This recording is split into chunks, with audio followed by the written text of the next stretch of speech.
This is The Wire for 2300 Zulu, August 4th, 2025. Precedence is routine. Information cutoff is 2200. Bottom line up front. Multiple bomb makers arrested around the United States. Chilean heist crew member arrested after ATM robbery involving explosives. Mass shooting reported in Montana. Suspect at large. Migrant crime continues to inflame tensions in the United Kingdom. Beginning with international events, in the United Kingdom, immigration scandals have continued as another assault case has come to light over the past few days. A young child was assaulted by two Afghan refugees in Birmingham last week, who have been identified as Ahmad Mulakil and Muhammad Kabir. Analysts comment, this case has served as yet another catalyst for public anger to rise as the British government continues to not just allow these horrific crimes to occur, but is actively working to protect the criminals and prosecute those expressing anger about these attacks. In this case, Warwickshire police are under fire for deliberately requesting local officials to withhold the details of this crime from the public to protect the criminals. On the home front, in New York, over the weekend, a minor earthquake was observed throughout New York City and New Jersey, with an estimated magnitude of 3.0. No major damage was reported. In Montana, a mass shooting was reported at the Owl Bar in Anaconda on Friday. Authorities have identified the shooter as Michael Paul Brown, who was seen fleeing the scene in a stolen pickup truck, which was found sometime later Friday night. 4 people were killed during the engagement, and a local manhunt remains underway, with authorities theorizing that he may still be in the local area. In Tennessee, an IED factory was discovered at the home of a local man in the unincorporated township of Old Fort on Friday. Kevin Wade O'Neill was arrested for making threats against public officials, and during the arrest, officers allegedly smelled something burning in a back room.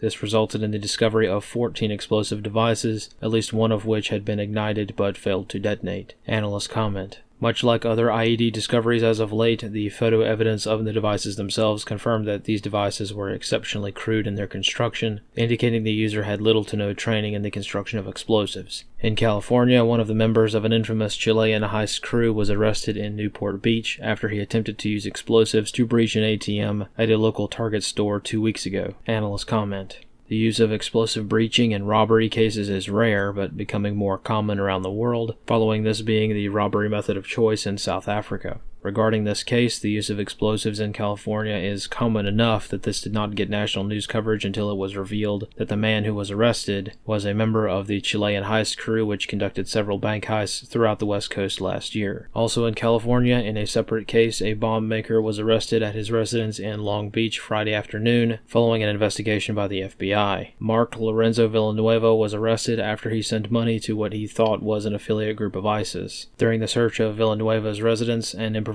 explosive device was found. In Washington, D.C., scandal has erupted following the discovery of a new addition to Department of Homeland Security doctrine. Back in April of this year, the Department of Homeland Security published their updated terms and conditions for receiving disaster aid for fiscal year 2025. Though it was not observed by many at the time, this morning a few mainstream media outlets became aware of this doctrine change, which now includes specific language preventing disaster aid from flowing to states which have not signed a pledge to not boycott Israel. This Pledge of Allegiance specifically applies to grants for search and rescue equipment, which will be withheld from states which do not agree to these terms. Analyst comments for this wire. From time to time, the American people are granted the luxury of learning a lesson before a life or death emergency occurs, which provides a much-needed reality check for things such as disaster preparedness. As with many government policies, it often takes a few months for the true scale of a scandal to become known, or for someone to find documents that are actually posted publicly. Now that the DHS policies regarding disaster aid have become more widely known, it is a good time to reassess the impacts that this policy and the other policies which no one has found yet may have moving forward. In short, the Department of Homeland Security sets the terms and conditions for states that seek to receive disaster aid from FEMA, and the DHS just added support for Israel as a line item in those conditions. For context, and for those saying that the states can just buy their own gear, an understanding of how the logistics of most search and rescue operations function is necessary. In almost all states, local authorities would not be able to operate at all without federal funding or grants of some kind. If a fire department needs to buy a new radio, most of the time they are able to use a small amount of state funds to pay a portion of that cost, and various federal grants pick up the rest. Considering that the bulk of most disaster relief efforts in the United States are carried out on the ground by unpaid volunteers, This means that the vast majority of all public services in the United States are heavily subsidized by the federal government. In a perfect world, all search and rescue, police, fire, and EMS services would be financed and equipped at the lowest levels, with various partnerships made along the way from the local levels to the state and to the federal agencies managing more resources. In reality, this isn't how it works out. If a rural volunteer fire department in the middle of nowhere needs a new fire engine that costs $500,000, there's almost never enough tax money at the local or state level to pay for it. Or if the states were to fund it, it would require state-level taxes to be raised to extraordinarily high levels. And now that deliberate allegiance to a foreign power is entering into this culture as a requirement for logistical support during a disaster, this is concerning.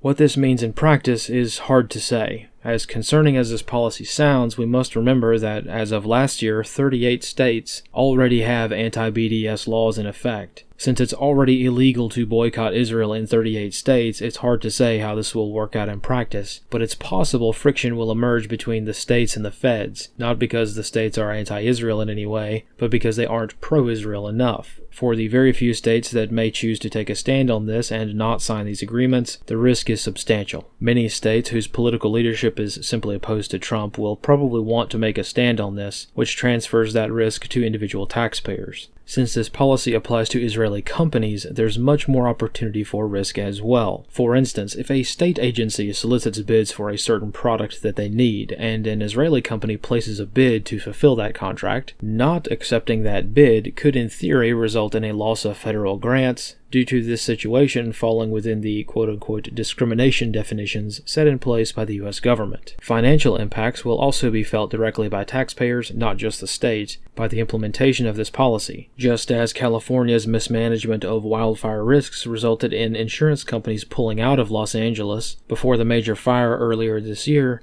insurance companies are sure to take notice of this development. Those who live in states which will be pushing back on this will probably see an increase in insurance rates. Training cycles for rescue teams is also very likely to be impacted, as teams and departments, if forced to by the actions of their state, will be operating on a shoestring budget. Police departments may or may not be affected, it's too soon to tell. This directive comes from the Department of Homeland Security and specifically applies to grants that are mostly used by local fire departments to purchase life-saving rescue equipment. All in all, this is the indication and warning for Americans to prepare for being their own responder to a crisis. The citizen-based response to Hurricane Helene most clearly illustrated the need for localized, non-government-affiliated disaster recovery efforts, all while the federal government was trying their utmost to slow-roll their response. Now, the challenges have grown substantially, and the need for a prepared citizenry, which will not discriminate or withhold disaster relief due to political reasons, has become an even more desperate need. Thankfully, the success of the efforts during the Hurricane Helene response served as a proof of concept for many ideas, not just disaster recovery. More pressingly, hurricane season officially ends on November 30th, so this will be something to consider as the need for community disaster preparedness remains paramount. This concludes The Wire for 2300 Zulu, August 4th, 2025.